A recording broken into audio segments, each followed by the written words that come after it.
Subscribe कीजिए आपके अपने YouTube channel education for CBSE को और बेल आइकन को दबाइए ऐसे ही वीडियोस देखने के लिए। हेलो बच्चों, आज के वीडियो में बात करने वाले हैं चैप्टर नंबर 5 के बारे में। जिस चैप्टर में बेसिकली ये पता चलेगा कि हमारे जितने भी एलिमेंट हैं कैसे कैसे उसको अरेंज किया गया। जैसे हम लोग पढ़ते हैं पीरियोडिक टेबल के बारे में, तो हमें जानेंगे कि हमारा पीरियोडिक टेबल बेसिकली कहाँ से आया और कौन कौन इस पर रिसर्च किया और किस तरह इसको इम्प्लीमेंटेशन में लाया गया। तो कुल मिला जुलाकर हम लोग 3-4 साइंटिस्ट के बारे में डिस्कस करेंगे कि उन्होंने क्या क्या अपना योगदान दिया। तो चलिए हम स्टार्ट करते हैं। उससे पहले आप लोग भी अपना नोट्स बनाने का कोशिश करिएगा। तो सबसे पहले हम बात करें कि हमारे जो नेचर में है, बेसिकली अब तक हमने 118 एलिमेंट्स के बारे में जान लिया। कितने एलिमेंट्स के बारे में जान लिया है? 110 के बारे में। ठीक है, इसमें से कुछ हमने अपने मन से बनाया है, मतलब कि हमने 2-3 कंपाउंड या 2-3 एलिमेंट को मिला कर बनाया है। लेकिन हमारे 94 जो है हमें नेचर में मिलता है। मतलब जैसे कि आप लोग को एल्युमिनियम है, एल्युमिनियम बेसिकली नेचर में ही मिलता है। ठीक है, तो ये हमारा क्या, इसे हम कहेंगे कि हमारा नेचुरल अकरिंग है। तो हमने क्या जाना अब तक? यही जाना कि जो हमने पीरियोडिक है क्लासिफिकेशन ऑफ एलिमेंट, तो हमने एलिमेंट को किस बेसिस पर डिवाइड करेंगे और किस बेसिस पर पीरियोडिक टेबल में अरेंज किए उसके बारे में। तो इसकी शुरुआत सबसे पहले क्यों हुई? क्योंकि देखिए एलिमेंट तो हमारे 118 हो गए, तो हमें कुछ पैटर्न मिला था कुछ एलिमेंट के बारे में। जैसे मान लीजिए ए और बी 2 एलिमेंट है, तो इसमें पैटर्न मिलने लगा, भैया ये दोनों में कुछ समानताएं हैं, तो इसे क्या करना रखा, एक कैटेगरी में रखने लगा गया। ठीक है, और इससे हमें आसान भी होगा कि हमें अगर एक एलिमेंट के बारे में जान लिया तो सारे एलिमेंट के बारे में बता ही लेंगे। मतलब इसकी फिजिकल प्रॉपर्टी जो होगी वही इसकी भी केमिकल प्रॉपर्टी होगी। तो कुल मिला जुला कर यही सब रीज़न था कि किस लिए हमने इस एलिमेंट को क्लासीफाई किया। तो सबसे पहले हमारे डॉबरियन आए जिन्होंने क्या किया, क्लासिफिकेशन किया। तो देखिए इनके बारे में हम लोग जान लेते हैं कि इन्होंने एक ट्रेड निकाला। ट्रेड मतलब समझते हैं? ट्रेड मतलब सिस्टम, जिसके थ्रू क्या किया जाता है, बेसिकली किया जाता है कि भैया ए एलिमेंट को इस बेसिस पर इस कैटेगरी में रखा जाए। तो इन्होंने क्या कहा कि जो हमारे एलिमेंट है, मान लीजिए हमने 3 एलिमेंट लिया, ए बी और सी एलिमेंट 3 लिया, तो इन्होंने कहा जो हमारा बी वाला एलिमेंट होगा उसका एटॉमिक मास एवरेज होगा। किसका? उसका एटॉमिक मास निकालना है। तो एटॉमिक मास ऑफ बी कैसे निकालेंगे? Atomic mass of B equal to A का एटॉमिक मास। ठीक है, एटॉमिक मास ऑफ ए, ठीक है, और एटॉमिक मास ऑफ बी। फिर क्या करेंगे, हाँ एटॉमिक मास ऑफ बी और 2 से डिवाइड कर देंगे। क्यों? क्योंकि एवरेज हम कैसे निकालते हैं? मान लीजिए 2 चीज़ों का एवरेज निकालना है तो दोनों को जोड़कर 2 से डिवाइड करते हैं। 4 चीज़ों का निकालना है तब 4 से डिवाइड करते हैं।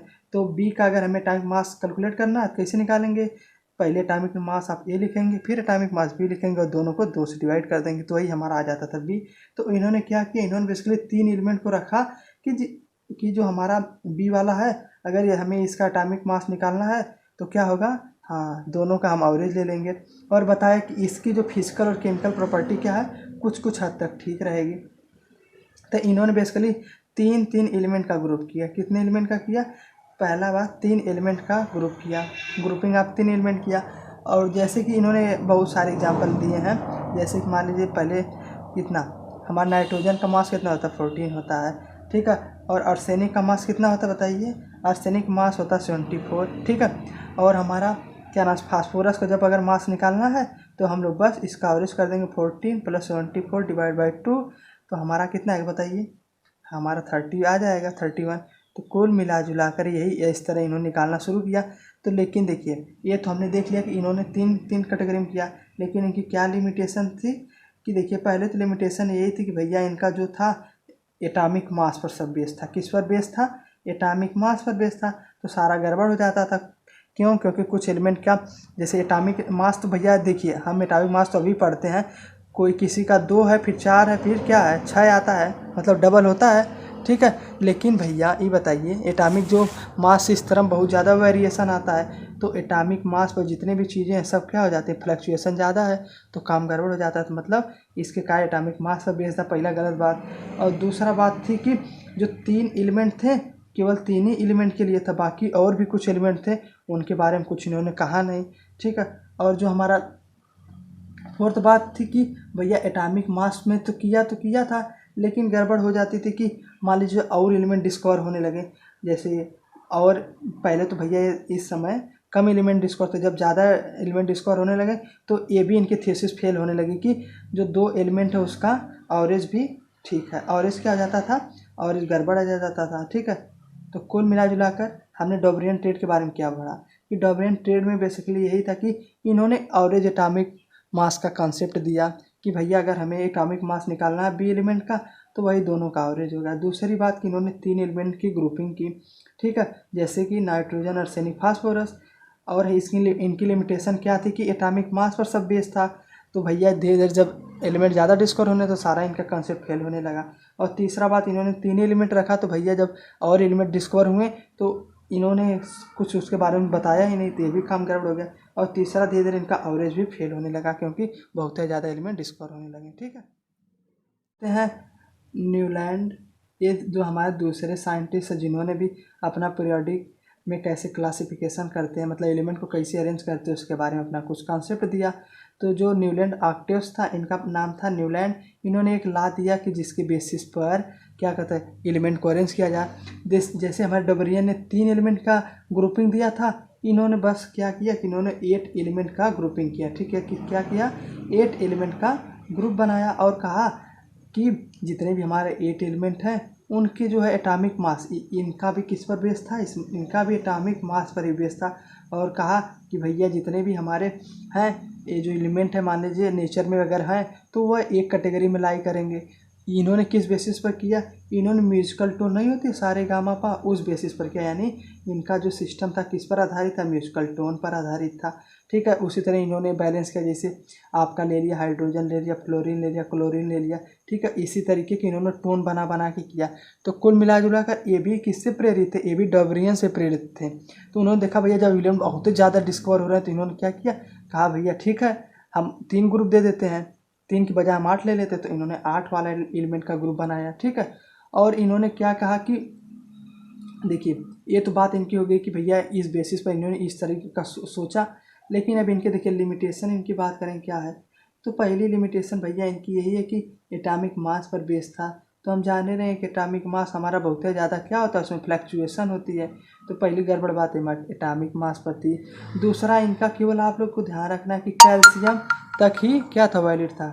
यानी कैल्शियम तक जो है लिख सकते हैं हम लोग अप टू कैल्शियम वैलिड था। मतलब कि कैल्शियम के बाद मतलब 20 के बाद सारा काम गड़बड़ इनका हो जाता था। क्यों, क्योंकि उस समय देखिए उतना एलिमेंट डिस्कवर नहीं थे। तो इन्होंने सोचा बस इतने ही एलिमेंट होते हैं, यानी उस समय कुल मिला जुला कर 56 एलिमेंट ही डिस्कवर थे।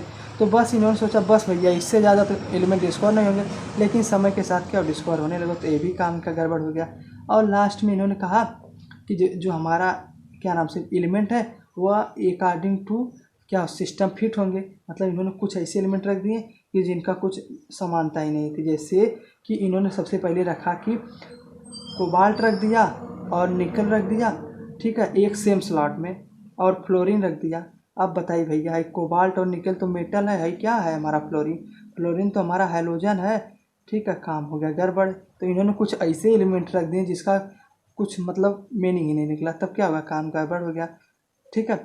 क्यों गड़बड़, इन्होंने उस समय नहीं जान पाया था कि हमारा नोबल गैस भी एग्जिस्ट करता है। ये सब इनका थोड़ा सा अप्रोच गलत रही। तो देखिए हम लोग बस समराइज़ करते हैं इन्होंने बेसिकली क्या बताया। पहला तो इन्होंने न्यूलैंड लॉ ऑफ ऑक्टेव यही था कि इन्होंने 8 एलिमेंट की ग्रुपिंग की। दूसरा बात कि इनका पूरा जो सिस्टम था एटॉमिक मास पर ये भी बेस था। और ये जानते कुल मिला जुला कर डोबरियन पर ही आधारित थे। डोबरियन ने 3 का यूज़ किया तो इन्होंने 8 का यूज़ कर लिया और ग्रुपिंग बनाना शुरू कर दिया। और इनका किस पर आधारित था, म्यूजिकल टोन पर, इसलिए सारे गामा पा उस पर। और जो उनकी लिमिटेशन क्या, पहला एटॉमिक मास पर, और दूसरा इनका जितना भी सिस्टम था कैल्शियम तक ही वैलिड रहा। बाकी आगे जितने भी एलिमेंट डिस्कवर होने लगे सब काम गड़बड़ होने लगा। और दूसरा बात इन्होंने कहा कि भैया 56 एलिमेंट हैं दुनिया में, बस उससे ज़्यादा नहीं है। ये भी तो गलत बात है। क्यों, क्योंकि समय के साथ हम लोग देख रहे हैं हम लोग 118 पहुँच गए, लगभग दुगुना पे, ठीक है। तीसरा बात इन्होंने देखिए कुछ ऐसे एलिमेंट के ग्रुप में रख दी जिसकी कुछ प्रॉपर्टी सेम ही नहीं रही। जैसे कि कोबाल्ट और निकल तो भैया मान लीजिए कुछ हद तक ठीक है, लेकिन फ्लोरीन भैया कहाँ से आ गया, फ्लोरीन तो हमारा क्या है, फ्लोरीन तो हमारा हैलोजन है, थोड़ा सा भी प्रॉपर्टी सब बैलेंस नहीं करती है। तो कुल मिला जुला कर ये न्यूलैंड लॉ ऑफ ऑक्टेव था और इसका क्या लिमिटेशन था, ठीक है। साइंटिस्ट है जिसका नाम है मेंडलीव। तो इनके बारे में हम जान लेते इन्होंने क्या कैसे किस बेसिस पर एलिमेंट को क्लासीफाई किया, ठीक है। तो जो इनका योगदान था बहुत ज़्यादा था, ठीक है। इन्होंने ही बेसिकली जो हमारा मॉडर्न पीरियोडिक टेबल है उसको किस तरह किया जाता है, मतलब किस तरह अरेंज, इस तरह टाइप है कुछ, तो इन्होंने क्या किया, इस तरह का सिंबल बेसिकली दिया। तो इनके कंसेप्ट को हम देखते हैं। सबसे पहले इनका बात था कि इन्होंने भी किस पर बेस्ड था, इनका भी एटॉमिक जो सिंबल था एटॉमिक मास पर बेस्ड था, ठीक है। तो इन्होंने क्या किया, इन्होंने देखिए पहला इनका योगदान यही था कि इन्होंने उस समय जितने एलिमेंट थे सबको क्या किया, अरेंज किया सिस्टमेटिक आर्डर में। किस में किया, अरेंज इन उनकी प्रॉपर्टीज़ पर। किसके बेसिस पर किया, उनकी प्रॉपर्टीज़ क्या है एलिमेंट की। जैसे मान लीजिए 2-4 एलिमेंट ले लिया जिसकी प्रॉपर्टी सेम रहती थी, केमिकल प्रॉपर्टी, उसको एक बॉक्स में रख देते थे, जिसकी सेम रहती थी उसको अलग बॉक्स में रख देते थे, ठीक है। और इन्होंने क्या किया, कुछ गैप भी छोड़े, मतलब गैप इसलिए छोड़ा कि भैया इन फ्यूचर हमारा कुछ डिस्कवर होगा तो क्या करेंगे, हम अरेंज कर देंगे। तो इनका दूसरा बात था, इन्होंने क्या किया, अपने पीरियोडिक टेबल में कुछ गैपिंग की कि फ्यूचर में अगर कुछ क्या होगा, डिस्कवर होगा तो हम भैया रख देंगे। तो जैसा इन्होंने जो गैप छोड़ते थे उनका नाम बेसिकली क्या रख देते थे, ईका। क्या रखते थे, ईका। जैसे ईका एल्युमिनियम और ईका गैलीलियम, ठीक है, इसी तरीके के नाम रख देते थे। तो हमें बात का ध्यान रखना है कि ईका नाम का रख देते थे। वैसे ईका हमारा जो संस्कृत वर्ड से लिया गया, ठीक है, मतलब इन्होंने संस्कृत जरूर पढ़ी थी, ठीक है। तो ईका मतलब होता है 1। तो इसी तरह की इन्होंने जैसे मतलब 2 एलिमेंट रख दिए और मान लीजिए तीसरा वाला छोड़ देते थे कि भैया फ्यूचर में कुछ होगा तो हम रख लेंगे। तो यहाँ पर रख देते थे ईका एल्युमिनियम रख देते थे। तो वही देखिए यूज कब हुआ, जब हमारा गैलीलियम और क्या नाम से जर्मेनियम आया तो यहाँ पर हमने रख दिया। यानी गैलीलियम को भी अगर बाद में डिस्कवर हुआ तो इनको रख दिया। तो देखिए बहुत बेस्ट एग्जांपल था कि इन्होंने क्या किया, हाँ, जो नए नए एलिमेंट डिस्कवर हो रहे थे उनका भी कल्याण कर दिया। तो कुल मिला जुला कर, और इनका लास्ट में देखिए एक पॉइंट इन्होंने कहा था कि प्रॉपर्टी, हमें बात याद रखनी, क्या कहा था कि properties of element are periodic function, हमें यह बात ध्यान रखना है, are periodic function of their atomic number, ठीक है, मतलब एटॉमिक मास, सॉरी, ठीक है, एटॉमिक मास।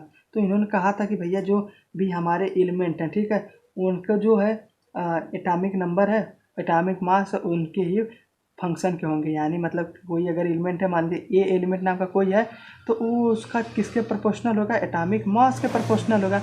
तो कुल मिला जुला कर इन्होंने एक कंसेप्ट दिया, ठीक है। तो इनकी अप्रोच तो बहुत सही थी और हम मॉडर्न में भी यूज़ करते हैं, लेकिन इनकी गड़बड़ी चलिए बात करते हैं। तो देखिए पहला इनकी गड़बड़ी हुई कि एटॉमिक मास पे था, ठीक है, एटॉमिक मास पे था तो गड़बड़ हो गया, ठीक है। दूसरी बात यहाँ पे मैं लिख देता हूँ लिमिटेशन, आप लोग भी लिख लीजिएगा। तो देखिए पहला गड़बड़ी थी कि एटॉमिक मास पर बेस था। दूसरा बात थी इन्होंने जो क्या नाम से जो गैप छोड़े थे उनमें बहुत कमी एलिमेंट सेटिस्फाई हुए, क्योंकि भैया 118 एलिमेंट जब डिस्कवर हुए तो इनका थोड़ा सा काम बैलेंस हो गया। तो गैप उतना ज़्यादा एफिशिएंट नहीं था, ठीक है, तो गैप हमारा कम एफिशिएंट था। और हमारा तीसरी बात कि इन्होंने हाइड्रोजन के बारे में कुछ बताया नहीं कि भैया हाइड्रोजन को हम रखेंगे कहाँ, ठीक है। और इन्होंने आइसोटोप और आइसोबार के बारे में नहीं बताया, यानी आइसोटोप्स जितने हैं, आइसोटोप्स और आइसोबार के बारे में कुछ नहीं बताया, ठीक है। और लास्ट बात इन्होंने ये भी नहीं बताया कि भैया एटॉमिक मास के कैसे प्रोपोर्शनल होगा। एक तरह से केवल अपना क्या दे दिया, हाँ, एक तरह से अपनी क्या दे दी, थीसिस दे दी। तो कुल मिला जुला कर, और इन्होंने जो हमारे नोबल गैस है उस समय डिस्कवर नहीं थी तो नोबल गैस के बारे में भी कुछ कमेंट नहीं किया।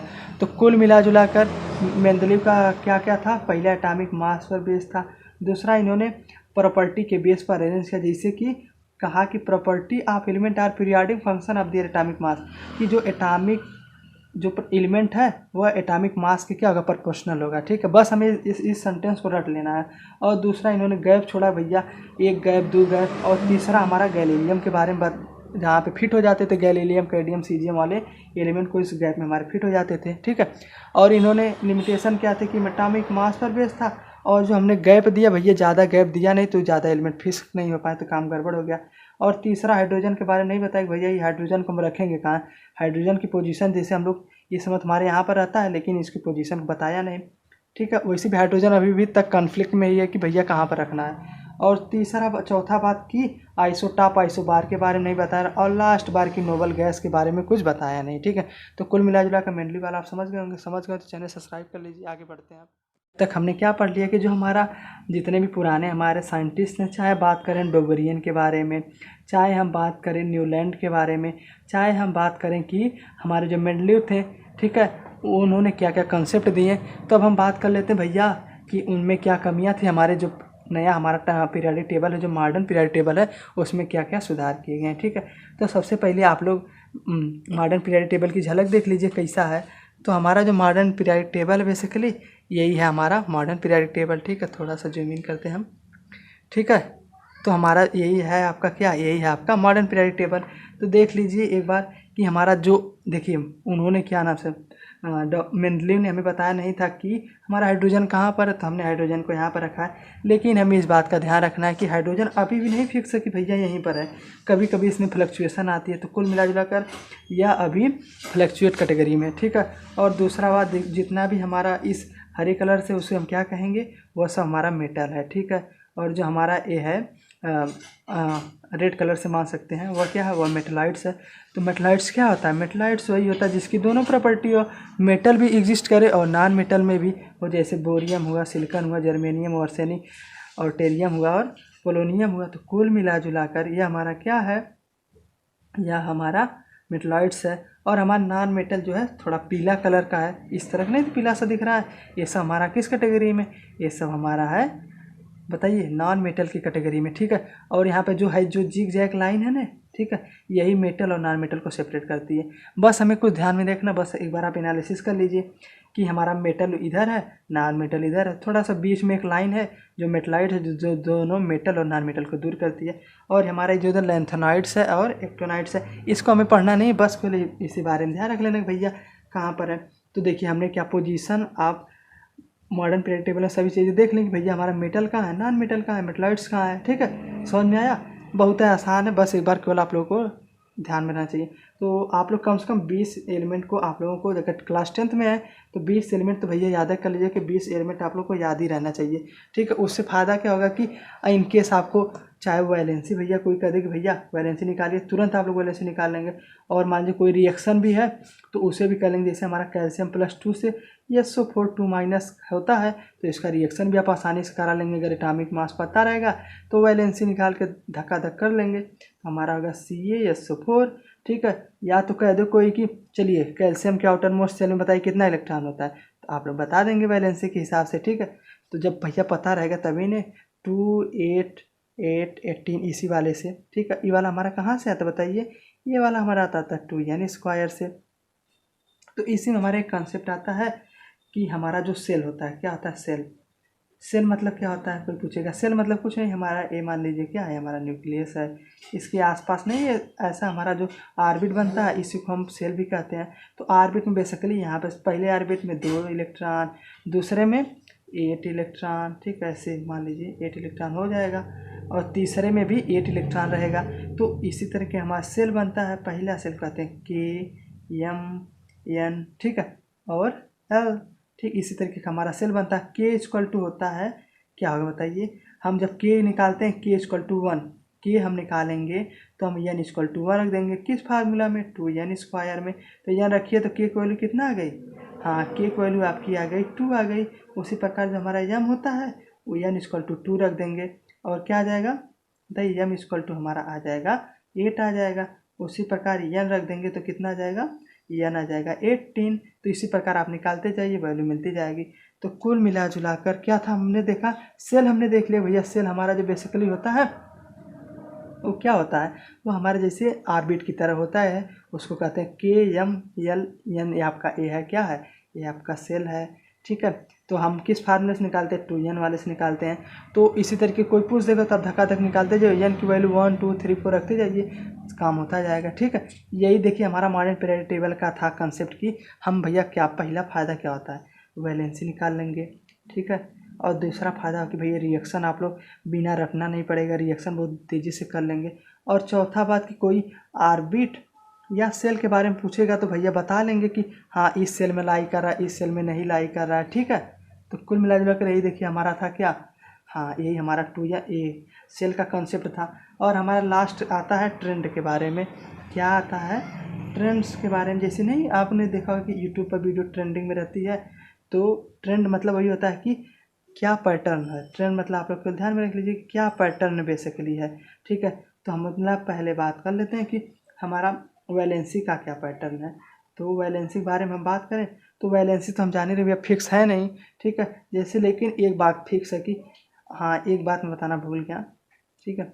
जैसे हमने पीरियोडिक टेबल में पढ़ा था, तो हमारे बात करें ग्रुप के बारे में, ठीक है। जो ग्रुप हमारा होता है, ग्रुप बेसिकली हमारा कितना है, ग्रुप हमारा है 18 और हमारा पीरियड कितना है 7, ठीक है। कैसे, चलिए मैं दिखा देता हूँ कि जो हमारा ग्रुप है बेसिकली, जो ये देखिए आप लोग देखिए, ठीक है। ये जो हमारा ग्रुप है ये है 1 1 2 3 4 5 6 7 8 9 10 11 12 13 14 15 16 17 18। तो ये जो हमारा क्या है बताइए, ये कौन सी लाइन है, ये हॉरिजॉन्टल लाइन है कि नहीं। हॉरिजॉन्टल लाइन को क्या कहेंगे बोलिए, हाँ हॉरिजॉन्टल लाइन को हम कहेंगे ग्रुप, ठीक है। हॉरिजॉन्टल लाइन को क्या कहेंगे, ग्रुप कहेंगे, ठीक है। और ये वर्टिकल लाइन जो है, ठीक है, 1 2 3 4 5 6 7, इसे क्या कहेंगे, इसे पीरियड कहेंगे। तो हमारे पीरियड देख ली 7 पीरियड है कि नहीं, 1 2 यहाँ तो 7 पीरियड है। और ग्रुप कितने हैं, ग्रुप हमारा 18 है। तो यही हमने पढ़ा है, ठीक है।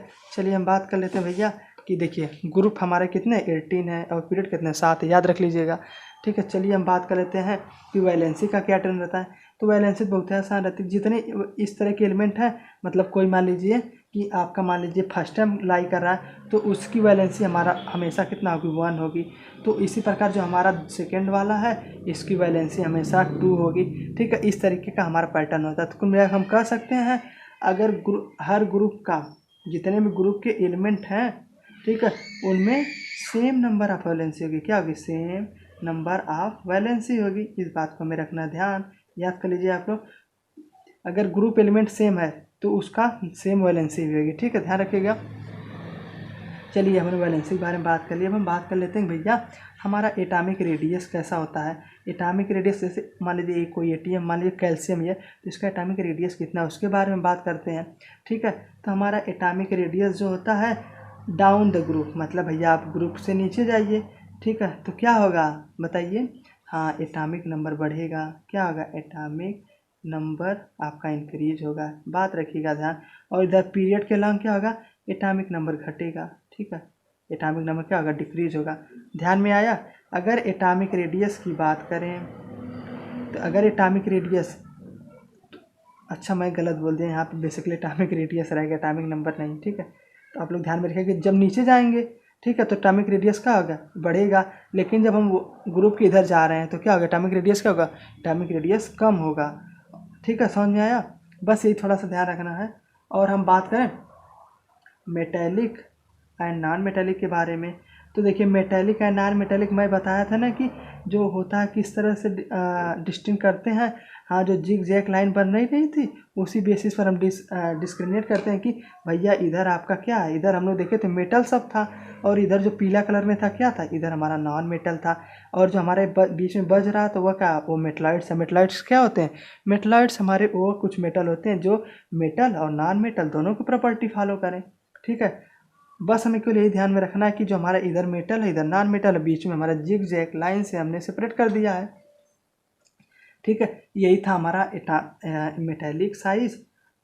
पहला हमने किस ट्रेंड के बारे में पढ़ा, हाँ हमने पढ़ा कि भैया वैलेंसी है, अगर हमारा सेम ग्रुप में है तो उसकी वैलेंसी हमेशा सेम रहेगी। उसी प्रकार एटॉमिक रेडियस के बारे में पढ़ा कि एटॉमिक रेडियस भैया इधर जाएंगे तो डिक्रीज होगा पीरियड में, लेकिन वही बात करें डाउन द ग्रुप तो एटॉमिक रेडियस क्या होगा, एटॉमिक रेडियस बढ़ेगा, ठीक है। और बात करें metallic and non metallic property के बारे में तो ये तो बहुत आसान है। हमारा जो इधर है, इधर वाला सेक्शन, लेफ्ट सेक्शन आपका मेटल है, राइट सेक्शन आपका क्या है, इधर नॉन मेटल है। और बीच में एक लाइन है जो हमें बताती है कि हमारे जो क्या है, मेटलाइट्स है। मेटलाइट्स क्या होते हैं, जिसके पास मेटल और नॉन मेटल दोनों प्रॉपर्टी एग्जिस्ट करे, तो ठीक है। अगर देखिए अब तो हमारा चैप्टर ख़त्म हो गया, पूरी केमिस्ट्री मैंने आपको सॉल्व करा दी, तो क्वेश्चन आंसर वाला भी आप लोग जाके देख सकते हैं। अगर आप लोग यहाँ तक आ चुके हैं, चैनल सब्सक्राइब कर लीजिएगा। किसी बच्चे को कुछ भी कंसेप्ट नहीं समझ में आया तो कमेंट बॉक्स में पूछ ले। आज के लिए धन्यवाद।